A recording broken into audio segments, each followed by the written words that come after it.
উম্মার সেই আল্লাহ রাব্বুল আলামিন সেই 1450 বছর আগে যেই কথা রাসূলুল্লাহ সাল্লাল্লাহু আলাইহি ওয়াসাল্লামের কাছে বলেছেন, ওমা লাকুম লা তুকাতিলুনা ফি সাবিলিল্লাহ ওয়াল মুস্তাদাফিনা মিনার রিজাল ওয়ান নিসাই ওয়াল গিলদান আল্লাযীনা ইয়াকুলুনা রাব্বানা আখরিজনা মিন হাযিহিল ক্বরয়াতিজ যালিমি আহলুহা واجعل لنا من لدنك وليا واجعل لنا من لدنك نصيرا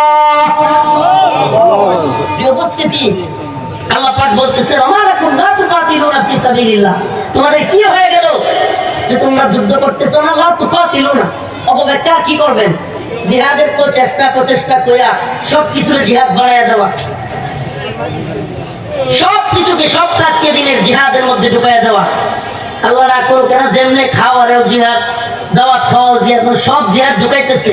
আল্লাহ না করুক বলানি শুরু করে যে আমার আল্লাহ না করুক জায়গাটা বললাম না, ওই যে কষ্ট হয় আর কি টয়লেটে গিয়া, এটাও আমার তো যেহেতু দোয়া করে গেছি ওইটাও একটা আমার এটার অংশ বানায় দেয়। এই মুনাফিকের দল আজ আচ্ছা বলেন নামাজ সালাত তো দোয়া, কোন ব্যক্তিকে আজ পর্যন্ত বলছে যে একটু দোয়া করলে নামাজ হয়ে গেছে? কথা বলে না। সালাতের এক অর্থ দোয়া, সিয়ামের এক অর্থ বিরত থাকা। তো সিয়াম অর্থ যেহেতু বিরত থাকা, 1 ঘন্টা বিরত থাকলে কেউ কি এটাকে বলছে যে অমুকে রোজা রাখছে? তাহলে জিহাদের ক্ষেত্রে এত অপব্যাখ্যা কেন? আর যারা জিহাদের পক্ষে কথা বলে তাদের প্রতি এত জুলুম কেন?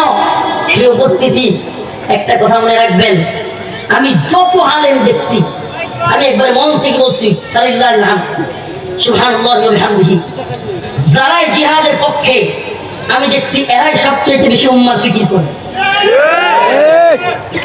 আর যেগুলোই জিহাদ বিরোধী, যে কোনো ভাবে দ্বীনের এই শাখাটার ব্যাপারে বিরোধিতাই করে, সব ক্ষেত্রে আমি দেখছি এরা উম্মার ফিকির নাই, দালালি আর চাটুকারিতা এদের মধ্যে ভরপুর। এটা নিজে একবার পরীক্ষিত, যত আলেম দেখেছি উম্মার ফিকির আছে, শাহাদাতের তামান্না আছে, সব আলেম দেখেছি যে এরা জিহাদের পক্ষে কথা বলবে।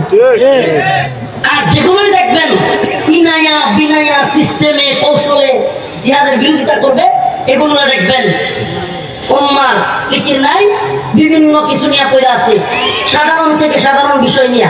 কয়েকদিন আগে দেখলাম, আল্লাহ মাফ করুক, একজন এমন অবস্থা, এত বড় দল, এত বড় নেতা, আমাদের এক ভাই যুবক ভাইয়ের বিরোধিতা করতে গিয়া আমাদের আফগান, যে আফগানিস্তানকে নিয়ে আমরা গর্ববোধ করি, সে আফগানিস্তানকে হেয় করে কথা বলতেছে। এক আশ্চর্যজনক বিষয় হাজিরিন, আফগানিস্তান আমাদের ব্যর্থতার ইতিহাস নয়, আফগানিস্তান আমাদের গর্ব করার ইতিহাস। আমরা আফগানের ইতিহাস থেকে স্বপ্ন দেখি, আমরা আফগানের ইতিহাস থেকে শিক্ষা নেই। আমাদেরকে যারা ভয় দেখায় আমরা তাদেরকে শোনায় দেই আফগানের গল্প। আজকে আমাদেরকে যারা থানায় দেওয়ার ভয় দেখায় আমরা তাদেরকে শোনাই আমাদের কল্যাণ মূল্য 5 টাকা আছে। বলেন কেউ আমাদের কল্যাণ মূল্য 5 টাকা বলছে? যে অমুকের কল্যাণ না দিলে 5 টাকা বলছে? মামুনুল হক সাহেবের কল্যাণ মূল্য 50 টাকা কইছে? কথা বলবেন আলী হাসান ওসামার কল্যাণ মূল্য 10 টাকা কইছে? বলছে নি? না, আমাদের কল্যাণ কোনো মূল্যই বলে নাই। এখনই আমরা যেই ভয়ে আছি, আমরা ভয় নাই আলহামদুলিল্লাহ, কিন্তু ওই দলের লোকদেরকে বলতেছি, ওইগুলোকে বলতেছি যারা এত ভীতু, উম্মার যারা যুবকেরা হক কথা বলে, উম্মার যে যুবকেরা জিহাদের পক্ষে কথা বলে, শাহাদাতের নজরানা পেশ করার জন্য উম্মার যুবকদেরকে উদ্বুদ্ধ করে, তাদেরকে যারা থামাতে চায় উগ্রবাদী বলে, আমরা তাদেরকে বলি তোমরা আমাদেরকে এগুলো বলো, তোমরা কি জানো আমেরিকা সহ নেটো 48টা দেশ একসাথে সামরিক শক্তি হয়ে যে নেটো আফগানের মাটিতে এসে আফগান জাতিকে পিছিয়ে ফেলতে চেয়েছিল, সেই নেটোর প্রধানরাও এসে আফগানের মোল্লা সিরাজউদ্দিন হক্কানির কল্যাণ মূল্য নির্ধারণ করেছিল 50 লক্ষ US ডলার। কত? 50 লক্ষ। কথা বলেন 50 লক্ষ US ডলার মোল্লা সিরাজউদ্দিন হক্কানির কল্যাণে দিতে পারলে 50 লক্ষ US ডলার দেবে আমেরিকা। প্রিয় উপস্থিতি, আমার জাতি সিরাজউদ্দিন হক্কানির কল্যাণ আমেরিকা নিবে তো দূরে থাক, আমেরিকা সিরাজউদ্দিন হক্কানির কল্যাণ নিতে পারেই নাই। আমেরিকা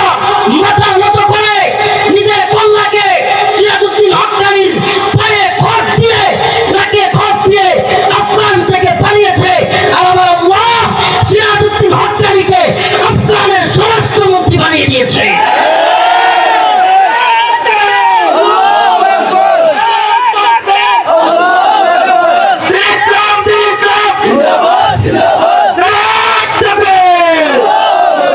মোল্লা ওমর রাহিমাহুল্লাহকে ভয় দেখানো হয়েছিল। প্রিয় উপস্থিতি, আমাদের কল্যাণ মূল্য যদি 2 টাকাও না থাকে এখনই ভয় পাওয়ার টাইম আছে নাকি?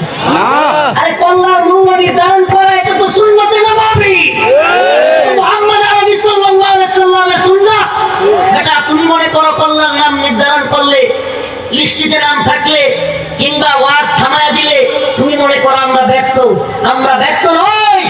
আরে বাতিল যত বেশি বাধা দিবে, উলামায়ে হক্কানি বলেন, ইবনে তাইমিয়া রাহিমাহুল্লাহ বলেন যে বাতিলের তীর যার দিকে যত বেশি, হকের ডান্ডা তার দিকে তত বেশি।